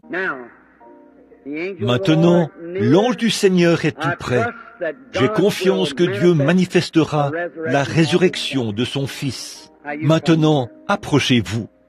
Sœur, alors que vous et moi, nous nous tenons ici tous les deux. Je suppose que nous sommes des inconnus l'un pour l'autre. Je ne vous connais pas, je ne vous ai jamais vu, mais Dieu nous connaît tous les deux. Vous êtes simplement quelqu'un qu'on a fait venir de l'auditoire. Quelqu'un vous a donné une carte de prière sur laquelle figurait un numéro. Vous avez reçu votre numéro, il a été appelé, et vous voici. En fait, vous n'avez pas besoin de carte de prière. Vous qui êtes assis dans l'auditoire, commencez simplement à prier et voyez si le Saint-Esprit qui est dans l'église ce soir n'est pas exactement le même que celui qui était en Jésus-Christ. Voyez s'il n'est pas le même. S'il n'est pas le même, s'il n'est pas le même, alors j'ai déformé l'évangile devant vous, ce qui fait de moi un faux témoin de la résurrection. Si Dieu confirme que c'est la vérité, alors j'ai dit la vérité, et Dieu a attesté que c'est la vérité. Maintenant, cette dame-ci m'est inconnue. Je ne l'ai jamais vue de ma vie. Elle ne m'a jamais vu, je suppose. Nous nous sommes simplement rencontrés ici, c'est tout. Je ne la connais pas. Dieu la connaît. Bon, quand notre Seigneur Jésus était ici une fois, il a parlé à une femme qu'il n'avait jamais vue de sa vie. Elle venait chercher de l'eau au puits et il a dit « Apporte-moi à boire ». Et il lui a parlé assez longtemps pour capter son esprit. Puis il lui a dit quel était son problème. Et elle a dit « Eh bien, je vois que tu es prophète ». Or, Jésus a dit « Vous ferez, vous aussi, les choses que je fais ». Jusqu'à la fin du monde. Une fois, un homme est venu dans sa ligne de prière. C'était un homme juste. Il lui a dit, « Tu es un chrétien, un brave homme, un homme honorable. » Il a dit, « D'où me connais-tu, rabbi ou révérend, docteur, peu importe comment vous l'interprétez. » Il a dit, « Avant que Philippe t'appelle, quand tu étais sous l'arbre, je t'ai vu. » Autrement dit, tu as prié avant de venir à la réunion, et je t'ai vu le faire. Il a dit, « Tu es le Fils de Dieu. Tu es le roi d'Israël. » Eh bien, si Jésus est ressuscité des morts, alors il fera la même chose. Maintenant, vous, dans l'auditoire, il est ici maintenant, l'ange du Seigneur. Vous en êtes maintenant conscient qu'il s'est passé quelque chose à cet instant précis. N'est-ce pas vrai? C'est vrai, il est ici. Maintenant, quant à vous guérir, ça, je ne le peux pas. Vous ne pourriez pas cacher votre vie, car vous n'êtes pas en présence de votre frère, mais en sa présence à lui. N'est-ce pas la vérité? Et vous le croyez de tout votre cœur. Et vous croyez que Dieu nous a envoyés ici pour essayer de vous aider. En plus d'être vous-même malade, vous avez un bien-aimé qui est malade. C'est votre mari. Il a une hernie, n'est-ce pas? Oui, vous êtes tous les deux guéris. Vous pouvez rentrer chez vous maintenant. Que Dieu soit avec vous et qu'il vous bénisse. Que Dieu vous bénisse, sœur. Une foi toute simple a touché et guéri cette femme. Venez. Bonsoir, sœur. Je suppose que nous sommes des inconnus l'un pour l'autre. Nous ne nous connaissons pas. Bon, je ne suis que votre frère. C'est pour votre bébé, c'est pour ça que vous êtes ici. Une ombre noire est suspendue au-dessus de ce bébé. Sa maladie est incurable, d'après les médecins. Croyez-vous qu'il me révélera ce qui ne va pas chez le bébé? Vous croyez cela de tout votre cœur? Il y a eu une sorte d'expérience faite à l'hôpital. Le bébé a subi une opération et c'est quelque chose dans ses intestins. Et il y a une sorte d'os ou quelque chose là qui ne va pas. Et le foie du bébé est maintenant enflé. N'est-ce pas vrai? C'est la vérité, n'est-ce pas? Bon, ce n'était pas moi qui ai dit ça. C'était simplement un abandon total à Jésus-Christ. Et sa présence est ici. Maintenant, la seule chose que je puisse faire, c'est d'implorer Dieu pour votre bébé. Vous acceptez la guérison du bébé? Ô Christ, Fils de Dieu, sois miséricordieux envers cet enfant qui se meurt. Puisse-t-il être rétabli ce soir même? Accorde, Seigneur Jésus, que tes bénédictions reposent sur lui et qu'il se rétablisse, car c'est au nom de Jésus-Christ que je le demande. Amen. Que Dieu vous bénisse, maman. Tenez-moi au courant de la situation du bébé, de ce qui s'est passé. Vous constaterez qu'un changement s'est opéré en lui dans les 24 prochaines heures. Maintenant, souvenez-vous de ce que je vous ai dit. Celui qui sait ce qui a été, il sait ce qui sera. Très bien. Venez, madame. Vous croyez de tout votre cœur? Vous croyez que le Seigneur Jésus-Christ est ici pour guérir et rétablir? Vous croyez que je suis son serviteur? Vous êtes consciente que vous êtes dans la présence de quelque chose d'autre que l'homme. C'est son esprit. Il se peut que l'auditoire ne comprenne pas ceci, mais observez l'expression du visage du patient lorsqu'il s'approche d'ici. Ce n'est pas parce que c'est moi. Je n'ai rien à voir là-dedans. Je ne suis qu'une voix. Mais cette femme-ci, ou qui que ce soit d'autre, comprend et reconnaît qu'il y a quelque chose de surnaturel ici. Et vous pouvez considérer cela comme un miracle. Qu'est-ce qu'un miracle? Quelque chose d'incompris. Maintenant, cette femme m'est inconnue, et je le suis pour cette femme. Nous ne nous connaissons pas. C'est peut-être la toute première fois que nous nous rencontrons, mais Dieu nous a nourris tous les deux depuis notre naissance. Madame, vous croyez que le même Seigneur Jésus qui a parlé à la femme au puits, que j'ai représenté ici ce soir, et que 300 ou 103 âmes l'ont accepté comme sauveur. Vous croyez maintenant qu'il connaît votre cœur et qu'il sait tout ce que vous avez fait? S'il me révèle l'objet de votre requête en ce moment, l'accepterez-vous? Une névrose, pas vrai? Vous me croyez maintenant? Bon, voici autre chose.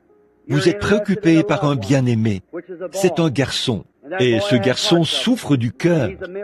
Et il est membre d'une église ici, à Louisville, une église baptiste. Allez, que le Seigneur Jésus vous bénisse et vous accorde ce que votre cœur désire. Amen.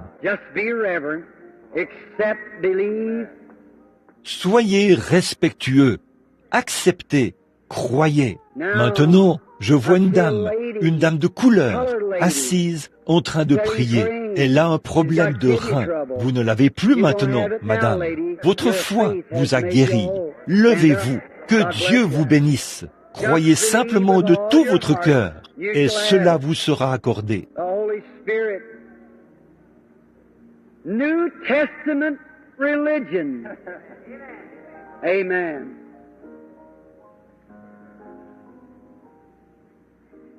Le Saint-Esprit, la religion du Nouveau Testament. Amen.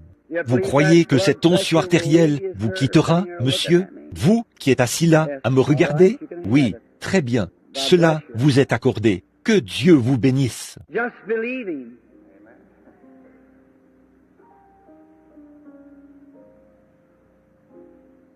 Croyez simplement en lui. Ayez la foi, sœur. Vous qui êtes assise là et qui regardez par ici tout en priant, il y a quelque chose qui ne va pas avec votre gorge, n'est-ce pas? Vous qui êtes assise là, juste derrière cette petite fille, vous croyez que Dieu va vous rétablir? Vous, la petite dame qui est assise ici, vous êtes assise là et vous priez pour que je vous dise quelque chose. Je sais que c'est une affection de la gorge. Vous n'avez pas besoin de quart de prière. Vous avez simplement besoin de ce que vous avez, la foi. Acceptez-vous votre guérison maintenant? Que Dieu vous bénisse. Rentrez chez vous et soyez rétablis maintenant. Amen. Ayez la foi. Croyez de tout votre cœur. Jésus-Christ l'accomplira. Oh, je l'aime. Pas vous? Très bien. Venez, monsieur. Ayez foi en Dieu. Croyez de tout votre cœur. Dieu l'accomplira. Bonsoir, monsieur. Étiez-vous de ceux qui se sont levés il y a quelques minutes? Je vois qu'il y a encore de la lumière autour de vous. Vous avez accepté Christ comme votre sauveur personnel. Vous souffrez de nervosité. N'est-ce pas vrai? Vous aviez une mauvaise habitude. Fumer. Dieu ne veut pas que vous fassiez cela. Ça fait du mal à vos nerfs. Et c'est ce qui vous amène à le faire. C'est la vérité, n'est-ce pas? Vous voulez vaincre cela. Vous abandonnez la cigarette. Vous abandonnez tout. Jésus-Christ a déjà touché votre corps. Vous allez vous rétablir et le servir. Vous croyez maintenant? Afin que vous reconnaissiez ceci. Vous n'êtes pas de cette ville. Vous venez de l'extérieur de la ville, n'est-ce pas? Vous venez de l'Indiana. Vous avez traversé la rivière. Vous venez d'une ville qui s'appelle Greensburg, ou quelque chose comme ça, dans l'Indiana. Pas vrai? Maintenant, tout va bien pour vous. Oui. Maintenant, vous pouvez rentrer chez vous et être en bonne santé. Que Dieu vous bénisse. Que l'auditoire soit respectueux. Soyez en prière. Attendez-vous à ce que Dieu bénisse et guérisse. Amen. Ayez foi en Dieu. Vous qui êtes assise là, la dame qui a le doigt levé comme ceci, qui souffre de... Croyez-vous que Dieu va vous guérir de cette hypotension que vous avez? Le croyez-vous? Oui. Vous croyez qu'il existe? Alors, levez-vous et acceptez votre guérison. Cela va vous quitter et vous pourrez rentrer chez vous et être en bonne santé. Vous dites, qu'est-ce qui a fait cela? Le même Jésus-Christ qui s'est tourné vers la femme qui avait la perte de sang et a dit, ta foi t'a sauvé. Il a dit qu'il sait toutes choses et qu'il les révèle selon son bon vouloir. Très bien. Amenez votre passion. Ayez la foi. Bonsoir, monsieur. Croyez-vous que je suis son serviteur? Vous croyez que vous êtes dans sa présence, non pas celle de votre frère, mais vous êtes conscient qu'il se passe quelque chose? Quelqu'un a dit à l'instant que je lisais dans votre pensée. C'est faux. Jésus-Christ connaissait leurs pensées. Pas vrai? Les gens ne pensent pas à leurs péchés et aux choses qu'ils ont faites. C'est le Saint-Esprit.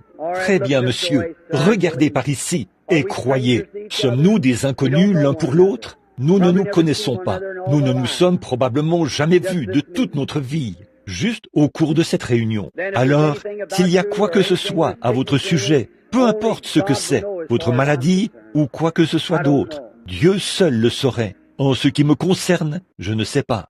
Mais je vois qu'on vous transporte à l'hôpital. Vous venez juste de quitter un hôpital. Il y a quelque chose qui ne va pas dans le sang.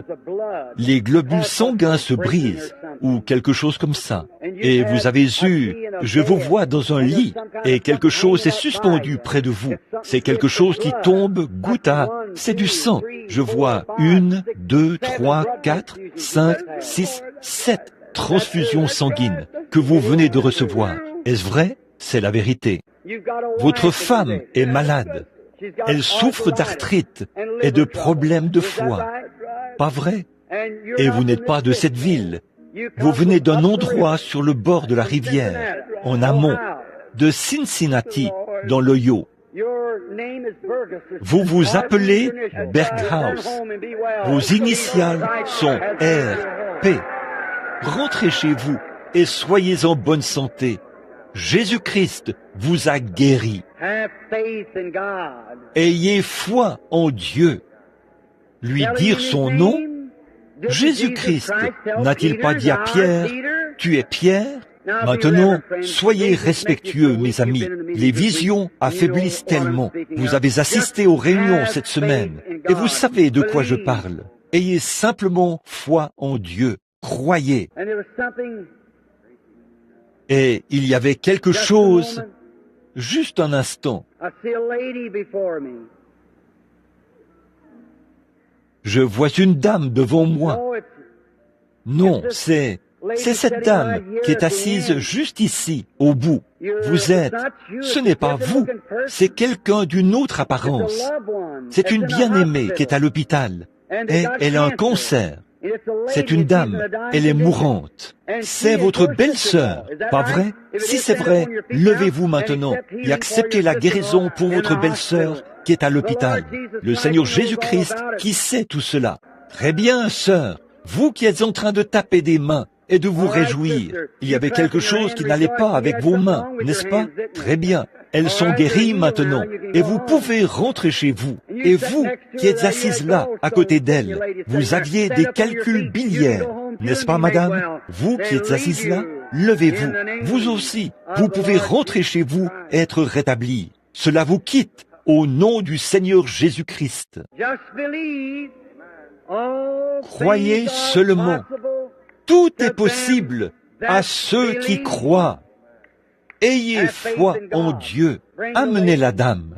Vous croyez, madame, alors que vous vous avancez, vous acceptez Jésus comme sauveur et vous m'acceptez comme son prophète. Alors, si c'est le cas et que j'ai rendu témoignage de la résurrection de Jésus-Christ, celui qui s'est tenu là, qui a parlé à la femme au puits et qui a su exactement quel était son problème, il lui a dit, « Va chercher ton mari. » Elle a dit, « Venez voir un homme qui m'a dit tout ce que j'ai fait. » Il ne lui a jamais dit tout ce qu'elle avait fait, mais il savait, selon ce que le Père allait lui révéler, tout ce qu'elle avait jamais fait. Est-il le même Seigneur Jésus ressuscité? Vous avez eu un accident. Non, vous avez eu quelque chose comme... Vous avez été... C'est le Saint-Esprit que vous recherchez. Le baptême du Saint-Esprit. C'est exact. Et vous avez... J'ai vu quelque chose. Vous avez aussi de l'hypertension, n'est-ce pas? Juste un instant. Une vision est apparue devant moi. Oh, c'est la femme qui est assise là, en train de prier. C'est vous qui avez eu... Vous vous êtes fait mal au pied, n'est-ce pas? Un accident, et vous avez été blessé au pied, pas vrai? Et vous avez des problèmes de reins, pas vrai? Cela s'est déplacé vers cette femme. Vous serez toutes les deux rétablies. Jésus-Christ.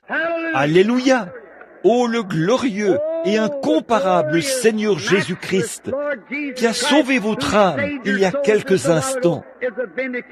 Il confirme sa présence. Amen. Vérifiez sur l'enregistrement et voyez si ce qu'il dit n'est pas la vérité.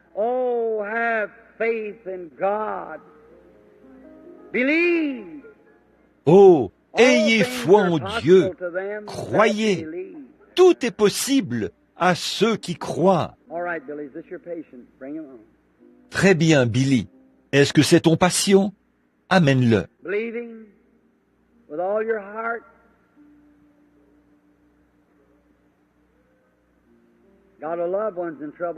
Croyez-vous de tout votre cœur?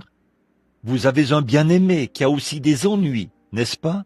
Lui non plus, il n'est pas d'ici, de cette ville. Il a une sorte de spasme. C'est un genre de danse de Saint-Guy, pas vrai? Il habite dans une ville où coule un fleuve. C'est une grande ville bordée d'un fleuve. Et il y a beaucoup de bruit. C'est Saint-Louis, pas vrai? C'est exact. Et vous avez un autre parent. C'est une sœur, ou quelque chose comme ça. Et elle vient d'une région où il y a des collines, des arbres toujours verts. C'est l'Arkansas. Elle souffre du cœur. Allez, Vos désirs vous sont accordés par Jésus-Christ, le Fils de Dieu. Disons, loué soit le Seigneur Jésus-Christ, celui qui est ressuscité, celui qui vient du calvaire. Soyez respectueux, ne vous déplacez pas. Juste un instant, nous terminerons dans quelques instants. Ne vous déplacez pas comme ça, ça crée des interférences. Ici ce soir, j'observe. Soyez respectueux. Que la dame s'avance. Croyez-vous que vous pourriez vous rétablir par la foi et que cette tumeur pourrait vous quitter sans que vous soyez opéré?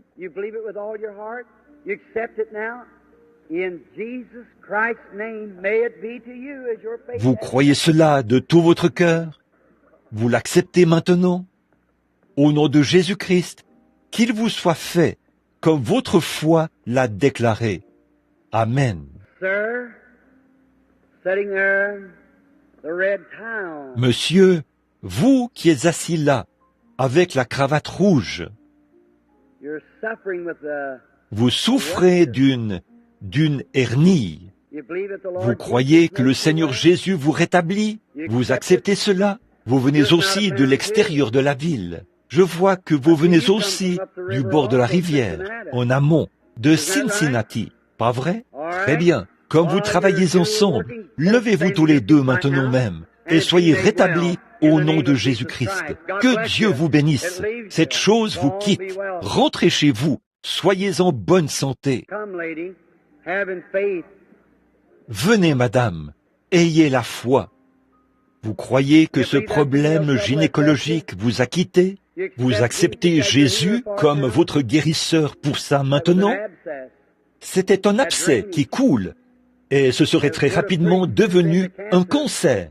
Mais votre foi vous a sauvé. Maintenant, allez, donnez la louange à Dieu pour cela, et tout ce que vous demanderez vous sera accordé. Venez, monsieur, croyez de toute votre âme. Si Dieu révèle votre problème, accepterez-vous votre guérison? Vous souffrez du cœur, pas vrai? Vous croyez qu'il vous guérit maintenant? Alors, il le fait. Votre foi vous guérit. Allez, et ayez la paix de Dieu. Venez, madame. Vous croyez que Dieu guérira ce bébé alors que je traverse l'estrade? Il a des problèmes de reins. Allez maintenant. Jésus-Christ guérit ce petit garçon au nom de Jésus-Christ. Amen. Vous étiez nerveuse. Cela vous a quitté, vous aussi. Que Dieu soit avec vous. Have faith in God.